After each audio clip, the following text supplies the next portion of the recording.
آلِکَ وَأَصْحَابِکَ یا سیدنا نبی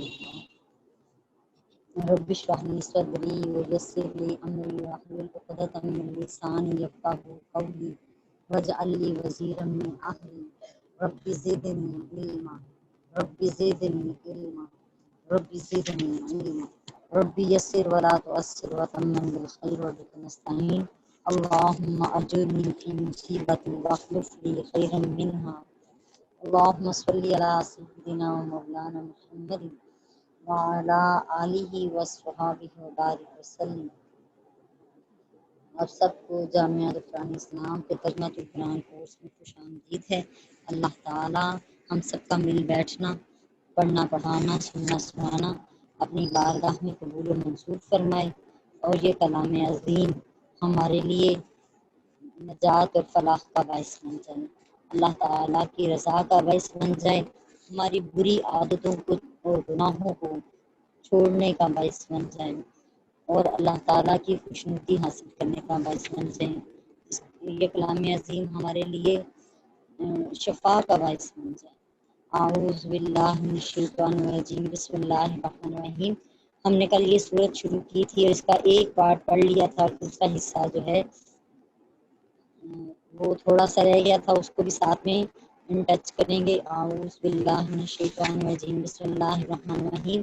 آیت نمبر ہے سورہ البقرہ کی 153 153۔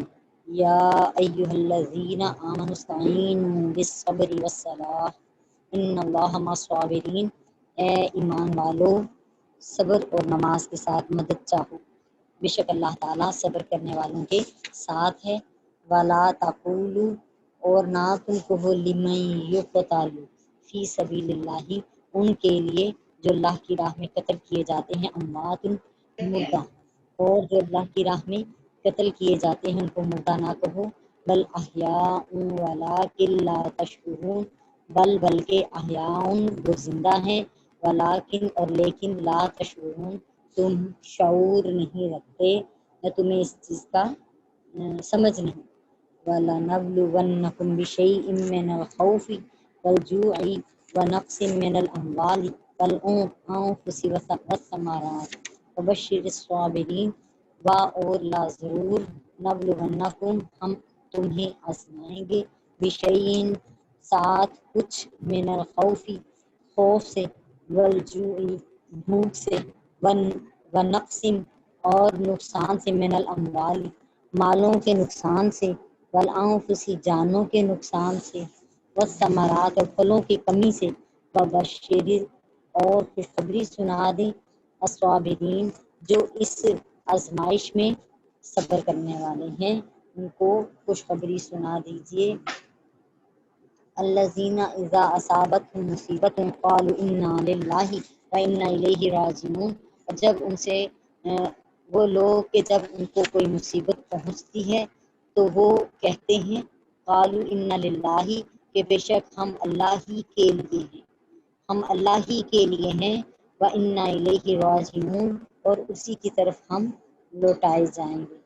اعوذ باللہ من الشیطان الرجیم، بسم اللہ الرحمن الرحیم۔ اولئک علیہم صلوات من ربہم، یہی وہ لوگ ہیں جن پر ان کے رب کی طرف سے صلواتیں ہیں یا عنایتیں ہیں، درودیں ہیں، ورحمہ اور اللہ کی رحمت ہے، واولئک اور یہی وہ لوگ ہیں، ہم المہتدون جو ہدایت یافتہ ہیں۔ اعوذ باللہ من الشیطان الرجیم، بسم اللہ الرحمن الرحیم۔ آیت نمبر 153 پہ واپس آتے ہیں۔ اے ایمان والو، صبر و نماز سے مدد چاہو، اور بے شک اللہ تعالیٰ صبر کرنے والوں کے ساتھ ہے، یعنی معیت اس کو اللہ تعالیٰ کی ملے گی۔ لہٰذا مختلف طرح کے صبر کی آزمائش کا امتحان ہے۔ یہ آیت ہم نے سورہ البقرہ کی آیت نمبر 45 میں بھی پڑھ چکے ہیں، لیکن تھوڑا سا رپیٹ کر لیتے ہیں کہ نفس کو عقل اور شریعت کے تقاضوں کے مطابق روکنا صبر ہے۔ مختلف موقعوں کے لیے مختلف مواقع اور محل استعمال کے اعتبار سے صبر کے مختلف معنی رکھتے ہیں۔ مصیبت کے وقت نفس کے ضبط کرنے کو صبر کہتے ہیں۔ اس کا الٹ جو ہے وہ بے قراری ہے۔ جنگ میں نفس کے ثابت قدم رہنے کو صبر کہتے ہیں، اس کے الٹ میں بزدلی ہے۔ حرام کاموں کی تحریک کے وقت حرام کاموں سے باز رہنا صبر ہے، اس کے مقابلے میں بدکاری ہے۔ عبادت میں مشقت جھیلنے کو بھی صبر کہتے ہیں، اور اس کے الٹ جو ہے وہ معصیت ہے، یعنی نافرمانی ہے یا گنہگاری ہے۔ تھوڑی روزی پر، تھوڑا رزق ہے، تھوڑی روزی ہے، اس پر قناعت کرنا، اس پہ ہی گزارا کر لینا اور گلا شکوہ نہ کرنا، اس کو بھی صبر کہتے ہیں۔ اس کا الٹ جو ہے ہیرس اور لالچ ہے، دوسروں کی زبان درازی، دوسروں کے تانوں پر، دوسروں کی تکلیف دینے پر برداشت کرنا، اس کو بھی صبر کہتے ہیں۔ اس کا الٹ جو ہے انتقام ہے۔ نبی پاک علیہ السلام نے فرمایا کہ کیا میں تم کو ایسے کلمات نہ سکھاؤں جن سے اللہ تمہیں نفع دے؟ تو حضرت ابن عباس رضی اللہ تعالیٰ عنہ کہتے ہیں کیوں نہیں یا رسول اللہ صلی اللہ علیہ وسلم؟ آپ نے فرمایا اللہ کو یاد رکھو، اللہ تمہیں یاد رکھے گا۔ اللہ کو یاد رکھو، تم اسے اپنے سامنے پاؤ گے۔ اللہ تعالیٰ کو آسانی میں یاد رکھو، وہ تمہیں مشکل میں یاد رکھے گا۔ اور جان لو جو مصیبت تمہیں پہنچی ہے وہ تم سے ٹلنے والی نہیں تھی، اور جو مصیبت تم سے ٹل گئی وہ تمہیں پہنچنے والی نہیں تھی۔ اور اللہ نے تمہیں جس چیز کے دینے کا ارادہ نہیں کیا، ساری مخلوق بھی جمع ہو کر وہ تمہیں چیز نہیں دے سکتی، اور جو چیز اللہ تمہیں دینا چاہے ساری مخلوق مل کر بھی اس کو روک نہیں سکتی۔ قیامت تک کی تمام باتیں لکھ کر قلم خشک ہو گیا ہے، یعنی لوہے محفوظ میں ہر چیز درج کر دی گئی ہے۔ جب تم سوال کرو تو اللہ تعالیٰ سے کرو، اور جب تم مدد چاہو تو اللہ سے چاہو، اور جب تم کسی کا دامن پکڑو تو اللہ کا دامن پکڑو، اور شکر کرتے ہوئے اللہ کے لیے عمل کرو۔ جان لو کہ ناگوار چیز پر صبر کرنے میں بہت زیادہ خیر ہے، اور صبر کے ساتھ ہی نصرت ہے، یعنی اللہ تعالیٰ نے مدد اور فتح رکھی ہے اس کے ساتھ۔ تکلیف کے ساتھ ہی کشادگی ہے، مشکل کے ساتھ ہی آسانی ہے۔ نبی پاک علیہ السلام نے فرمایا اس کے لیے خوشی ہے جس کو اللہ تعالیٰ نے بقدر حاجت رزق عطا کیا، یعنی جتنا بھی اللہ نے دینا چاہا، مناسب سمجھا، اس نے اس پر صبر کیا۔ نبی پاک علیہ السلام فرماتے ہیں جو مسلمان لوگوں سے مل جل کر رہتا ہے اور اس کی ایذا پر، یعنی جو تکلیف دیتے ہیں، مل کر رہتے ہیں تو بڑا صبر کرنا پڑتا ہے، مل کر رہتے ہیں تو ایک دوسرے کی باتیں برداشت کرنی پڑتی ہیں، مل کر رہتے ہیں تو ایک دوسرے کے طبیعتوں میں جو اختلاف ہیں ان اختلافات کو جو ہے اس کو تحمل کے ساتھ جو ہے برداشت کرنا پڑتا ہے۔ وہ اس مسلمان سے بہتر ہے جو لوگوں سے مل جل کر نہیں رہتا اور اس کی ایذا پر صبر نہیں کرتا، یعنی مل جل کر رہ کر اور پھر صبر کرنا اس کے درجے اونچے ہیں اور بڑے ہیں۔ اور نماز سے مدد حاصل کرنے کی بھی یہی صورت ہے، کیونکہ نماز کی صورت میں بہت ساری عبادات حاصل ہو جاتی ہیں، مثلا اعتکاف ہے، نماز میں قرآن مجید پڑھا جاتا ہے، تسبیح ہے، استغفار ہے، نماز میں اللہ تعالیٰ سے دعائیں ہیں، نماز سے بندے کے گناہ دھل جاتے ہیں۔ انسان دن میں 5 مرتبہ نماز پڑھتا ہے، تو جب وہ گناہوں سے پاک صاف ہو کر تسبیح اور استغفار کرنے کے بعد دن میں 5 مرتبہ اللہ تعالیٰ سے دعائیں کرتا ہے تو اس کی دعا کا قبول ہونا زیادہ متوقع ہے۔ حضرت امام احمد، حضرت امام ابو داؤد نے دونوں نے روایت کیا ہے کہ حضرت حذیفہ رضی اللہ تعالیٰ عنہ سے روایت ہے نبی کریم علیہ السلام کو کسی چیز سے خوف یا دہشت لاحق ہوتی تو آپ نماز پڑھتے۔ حضرت ابو درداء رضی اللہ تعالیٰ عنہ سے روایت ہے کہ جب کسی رات کو آندھی آتی تو آندھی رکنے تک نبی پاک علیہ السلام سجدے میں رہتے، یعنی نماز کی طرف رجوع رکھتے، اور اسی طرح جب سورج گرہن لگتا یا چاند گرہن لگتا تو آپ نماز پڑھتے رہتے۔ سو یہاں پہ ہمیں کلیئر کر دیا گیا نبی پاک علیہ السلام کے عمل سے کہ جب بھی آپ کو کوئی مصیبت پہنچتی تو آپ نماز پڑھتے۔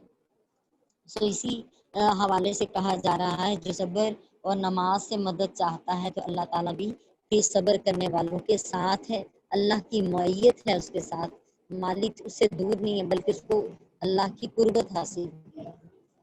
وَلَا تَقُولُوا ولا تقولوا لمن یقتل فی سبیل اللہ اموات، اور نہ تم انہیں کہو جو اللہ کے اور جو لوگ اللہ کی راہ میں مارے جائیں ان کی نسبت یہ کہنا کہ وہ مرے ہوئے ہیں یا وہ مردہ ہیں، ایسا نہ کہو بلکہ وہ زندہ ہیں لیکن تم جانتے ہی نہیں۔ سورہ آل عمران کی آیت نمبر 169 اور 170 میں یہ آیا ہے جس کا ترجمہ یوں ہے، اور جو لوگ اللہ کی راہ میں قتل کیے گئے ان کو ہرگز مردہ نہ سمجھو بلکہ وہ اپنے رب کے پاس زندہ ہیں، انہیں رزق دیا جاتا ہے، اللہ نے انہیں اپنے فضل سے جو کچھ دیا ہے وہ اس پر خوش ہیں، اور وہ اپنے بعد کے مسلمانوں کے متعلق جو ان سے بھی ابھی نہیں ملے یہ بشارت پا کر خوش ہوتے ہیں کہ ان پر بھی نہ کوئی خوف ہوگا اور نہ وہ غمگین ہوں گے، یہ ان کے بعد آنے والے وہ لوگ ہیں جو نیکی پر قائم ہیں اور اللہ کے راستے میں چلنے والے ہیں۔ ان لوگوں کے حوالے سے کہا جا رہا ہے، ہم یہ سمجھتے ہیں کہ جو زمین پر چلتا پھرتا ہو وہ زندہ ہے اور جو زمین کے نیچے دفن کر دیا جائے وہ مردہ ہے، لیکن ان آیتوں سے معلوم ہوا کہ اللہ کے نزدیک زندہ وہ ہے جو اللہ کی راہ میں زندگی بسر کرے، اور وہ زمین کے اوپر ہو پھر بھی زندہ ہے اور اگر وہ زمین کے نیچے ہو پھر بھی زندہ ہے، اور جس کی زندگی کھیل تماشے میں اور کفر میں بسر ہو وہ زمین کے اوپر بھی مردہ ہے اور وہ زمین کے نیچے بھی مردہ ہے۔ اس لیے نبی پاک علیہ السلام کو فرمایا گیا، قرآن پاک کی آیت نمبر سورہ النمل کی آیت نمبر 80 ہے، انک لا تسمع الموتیٰ، آپ مردوں کو تو نہیں سناتے۔ کافی زمین پر چلتے پھرتے تھے، ان کو مردہ فرمایا، اور شہید زمین کے نیچے دفن ہو گئے پھر بھی ان کو زندہ فرمایا گیا ہے، زندہ کہا گیا ہے۔ امام راضی سورہ البقرہ کی آیت کے شان نزول میں لکھتے ہیں کہ حضرت ابن عباس رضی اللہ تعالیٰ عنہ بیان فرماتے ہیں کہ یہ آیت شہداء بدر کے متعلق نازل ہوئی ہے کہ جنگ بدر کے دن 14 مسلمان شہید ہوئے تھے، 6 مہاجرین میں سے تھے اور 8 انصار میں سے تھے۔ جنگ بدر کے دن 14 مسلمان شہید ہوئے تھے، 6 مہاجرین میں سے تھے اور 8 انصار میں سے تھے۔ مہاجرین میں سے جب یہ ان کی شہادت ہوئی